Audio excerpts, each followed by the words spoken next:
Hi అండి. Welcome back to our channel. Sunday కదా అలా బయటికి సరదాగా వెళ్ళొద్దామేమండి అని అన్నాను. సరే అయితే రెడీ అవ్వి రా అన్నారు కదా అని చెప్పి రెడీ అయ్యి వచ్చానండి. మధ్యలో ఎగ్జిబిషన్ వచ్చింది. ఎగ్జిబిషన్కి ఏమన్నా తీసుకెళ్తారేమో అనుకున్నాను. తీరా చూస్తే పెద్దాపురం తీసుకెళ్లారండి. పెద్దాపురం వెళ్ళాక ఏదో ఒక సందులోకి తిప్పారండి.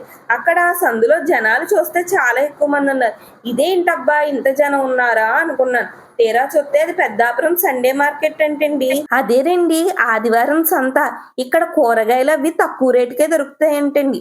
సరే ఎలాగో వచ్చాం కదా అని చెప్పి కూరలు కొనుక్కుందామని లోపలికి వెళ్ళామండి. ఇక్కడ కూరలు పోగుల కింద పెడతారంట. ఒక్కొక్క పోగు 10 రూపాయలంట. అలాగని చెప్పి పోగులు తీసుకున్నారు కనుక పోగులు చూసి తీసుకోవాలండోయ్, అందులో పుచ్చులు అవి ఉంటాయి. అలాగని చెప్పి వారం రోజులకు సరిపడ కూరగాయలన్నీ తీసుకున్నానండి. లాస్ట్‌లోని ఆకుకూరలు మర్చిపోయానండి. మా వారు ఆకుకూరలు మర్చిపోయావు తీసుకోవా అన్నారు.